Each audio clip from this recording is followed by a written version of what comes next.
When I awoke on Friday morning, May 13th, I didn't know a single transgender person. I didn't know the mother or the father, the brother or the sister of a transgender person. But as that day unfolded, my life changed. I was transformed by an untold number of transgender persons, their family members and friends, who reached out to me and loved me, even though the Church of Jesus Christ, which I serve as a pastor, too often has not loved them. Before we go on, I need to acknowledge that the story I have to tell you is not really my story. It's the story of one of the most misunderstood, maligned, mistreated people groups of our time. I stand before you as someone with 5 or 6 kinds of privilege that allows me to be heard today. I am a white, straight, male, Baptist pastor, middle-aged from Texas. And because of those things, people will listen to me who will not, right or wrong, listen to those who have firsthand stories to tell. But it is those stories that have changed me. Now, here's the backstory to why I'm standing before you today. Since September of last year, our church has been involved in a detailed study on questions about inclusion of the LGBT community in the life of the church. We've been asking whether there should be any limitations to full membership and participation in the church based on one's gender identity or sexual orientation. And I must tell you that this has been the most difficult and painful conversation I've ever known in my lifetime in the church. We've lost members, we've lost money, we've lost friends simply for asking the questions that we've posed. Along the way, in our study process with a 19-member group, we researched and studied and prayed and did all sorts of things, and about 5 months into that, some members of the study group said, look, we have talked a lot about the L and the G in LGBT, but we really don't know much about the B and the T. Could we please talk about that? Well, as it turned out, we had 2 members of the study group who were well equipped to help us with the transgender component of that. One of them is a pediatrician who works in a low-income clinic in Dallas and coincidentally has a number of LGBT patients. The other is a geneticist who recently retired as a genetic counselor at our Children's Medical Center in Dallas. And so together, Dr. Rhonda Walton and Gail Brookshire, both of whom are present here in the room today, they collaborated to create this presentation. And Dr. Walton presented it to us. I can still see the room, this classroom where we met on this Sunday afternoon, and the whiteboard where Dr. Walton wrote out words and drew diagrams to help us understand the difference between gender identity and sexual orientation. How T is really different than LGB. We learned that gender identity is about who you are, and sexual orientation is about who you love. And that these are different things and often unrelated to each other. Dr. Walton helped us understand the increasing body of medical and scientific research that is teaching us that so much of gender identity is formed in the womb in ways that we have not understood and ways that we cannot see before a child is ever born. And she talked to us about babies who are born with ambiguous genitalia and the difficult decisions that are made about that and who makes those decisions. And then she quoted the Bible to us. She reminded us that in the book of Genesis, that is sacred to Jews and Christians alike, we are taught that all of us, all humans, are created in the image of God. And then she said this. She said, I've got to believe that just because someone received a different hormone or a different chromosome or a different enzyme does not mean that they received any lower dose of the image of God. Because she had taught us that these 3 things, anatomy, chromosomes, and brain cells, for most of us, line up like cherries on a slot machine to give us unconflicted gender identity. But for some people, they don't line up that way, which might create a conflicted gender identity or some variation on gender identity that we haven't known in the past to be normative. Well, I was blown away by what she said. I couldn't stop thinking about it. And I wanted to tell everyone around me. I was out evangelizing on this, and I woke up the next Wednesday morning with a compunction, just a compelling idea that I could not shake out of my head that I needed to write what I was learning about. Call it a work of the Holy Spirit, if you will. Call it whatever you want. I could not do this. As a columnist for the national news service, BaptistNews.com, I had a platform. It wasn't my week to write, but I sat down that Wednesday morning and wrote anyway, and in about 45 minutes, these words flowed from my head through my fingers into the laptop and created a column that was titled, 7 Things I'm Learning About Transgender Persons, having no idea what those words would unleash. Well, it was published 2 days later on Friday, May 13th, and it went live on that website at 5 a.m. Eastern Time.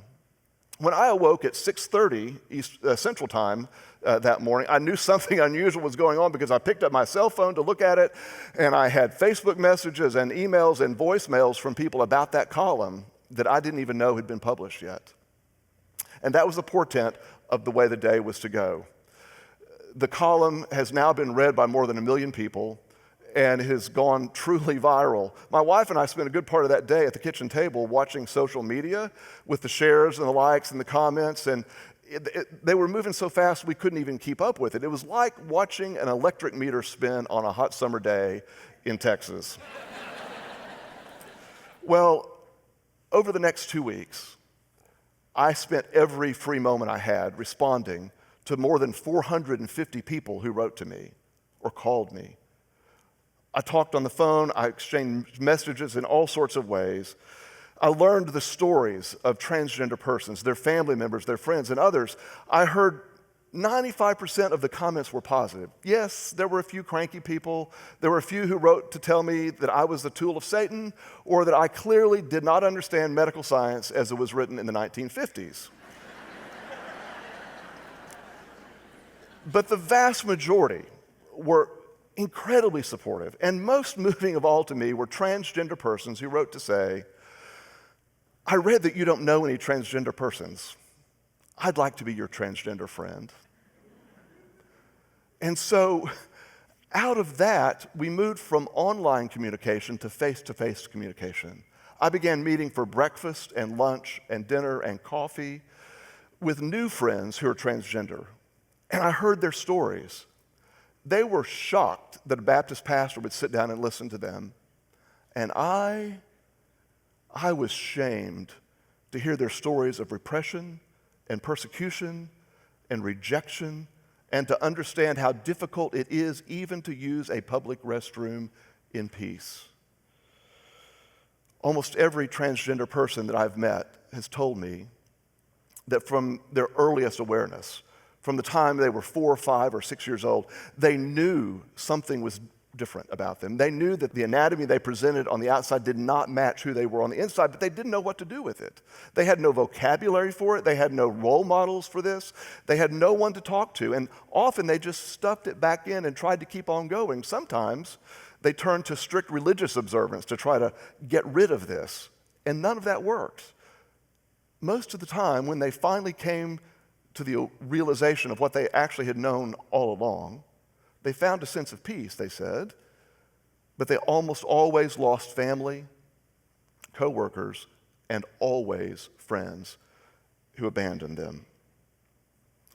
There are a number of stories I could share with you that have been written to me. I've chosen just a few today. The first is from a trans woman in California. She said, as you said, most of us do not want to be in the spotlight. You will hear folks talk about gay pride and gay power, but never transgender pride or power. We just want to be productive members of society and live the life God designed for us. Transitioning to our correct gender is the only way to find peace within ourselves. Some of us spend a lifetime in unfathomable suffering because of self-loathing for being different, because of family abuse and rejection and lack of resources. Transgender people have a 40% suicide rate as compared to the national average of around 3 to 8%. The next is from a trans woman who wrote to tell me about her history of attempting to find peace in the Catholic Church, in the Mormon Church, in the Navy, and then to tell me about her 12 suicide attempts. You don't know what reading your opinion piece did within me. Lately, I've been reading article after article of the attacks against LGBT people, especially those of us who are transgender. I read almost every day of another murdered trans woman. Then today, I read your post, and in shines this ray of hope from my screen. It shows me that there are true Christians out there. Your words brought tears to my eyes with the hopes that maybe, just maybe, God is still with me. He's here, but I can't yet enter a church with him. One of the most difficult things to hear in these communications has been the number of transgender persons and their family members who are people of deep and abiding faith, but have been rejected, expelled, kicked out of churches and other communities of faith, simply because they or someone they love is transgender, and the church does not know what to do with it. The most frequent question I was asked in all of my communications is this: does God still love me? A few weeks ago, I received an email from a trans woman and her wife who live in the Dallas area. They wrote to say, "We've heard that your church is a place that is welcoming the marginalized members of society like us, and that if we showed up, you would welcome us and you wouldn't escort us from the sanctuary. Is that true? Is it really safe for us to come there?" Well, I couldn't move fast enough to write her back and say, yes, yes, yes, please come. And they did. They came the next Sunday. And my wife and I met them, and we were able to have lunch with them after church. For about an hour and a half, we listened to their story, and I was astonished to discover that this trans woman and I had been in seminary together in the same place at the same time, we don't think we knew each other, but we had felt the same call to ministry, gone to the same place for training, and yet 30 years later, our lives had taken vastly different paths, and we had been brought back together by these words that had been published. A few days later, I received a thank you note in the mail, a beautiful thank you card, and it said, "Thank you so much for receiving us. We have looked for 4 years for a church that would welcome us like you did." One of the reasons that I have received a hearing with the transgender community is because I was willing to listen. I wanted to meet people who were different than me. You may be wondering if I've undergone some sort of dramatic conversion through all of this, maybe from hatred to love. And the truth is, that's not really it. But I think the conversion I've undergone is more significant because it is a transformation from indifference to compassion. Before May 13th, I didn't know any transgender persons. It's not that I hated anyone or didn't like anyone, I just didn't know these people. I didn't know these people who were different than me, but so much like me as well. And I believe this is the condition of most of America today. We are guilty of the sin of willful ignorance and the sin of silence. Let's face it, I am one of the least likely spokespersons for the transgender community. And yet, one of the things I've learned through this is that often we don't get to choose our causes. They choose us. And in this moment, I have learned, because of what I have heard and learned, it's time for me to speak up and to help others understand. It's the letters from parents that have moved me really the most, though. Parents just like you and me who love their kids and want the best for them and want them to succeed and want them to be loved by other people, but yet they've been dealt a hand they don't know how to play, and they feel so alone. There's one mom named Emily who wrote me in such a way that she encapsulated so much of what I've heard from others. I want to share this with you. She said, "I'm the mother of 2 children. an absolutely brilliant and amazing son who turned 11 today, and a sweet, funny, and smart 8-year-old girl who is transgender. Your blog post gives me hope. Since we have allowed our daughter to socially transition, we've lost almost all our family. The 3 relationships that remain are extremely strained. My father-in-law doesn't speak directly to me. My mother-in-law says that I let Claire's issues rule my life. Neither use her name. For a time, Claire was this one. They focus on the pain this causes them. They're hurting, they're sad. They mourn the loss of their grandson, but they've never looked at any of the resources I've given them. They've never gone to a PFLAG meeting. They've never talked to others, anything. My husband's aunts said this is the result of the darkness of the world and Satan's influence on us. She says, I've always known that my daughter was different. When she was 3, she made her first set of boobies out of slices of salami. She would make comments about growing up when she gets to be a girl and having long, pretty red hair, comments about when she grows up and gets to be a mommy. She put on her first dress when she was 6 years old, and I literally saw the tension drain from her shoulders, and I saw the joy in her face. A little over 2 months later, she looked me right in the face and said, my boy life is over, and it's my girl life now. Call me Claire. This winter, she suffered her first bout of suicidal ideation. My 8-year-old wanted to die. And then this brave mom taught me this lesson. She said, a loving God did not put my daughter on this earth as an example of how not to be or of how we should not parent. She was put on this earth to show the wonder of this creation. This little girl who looks just like I did at her age, this little girl who giggles and it's infectious, this little girl who hid because she was afraid we would throw her away, but eventually was brave enough to tell us that she's a girl and her name is Claire. Thank you.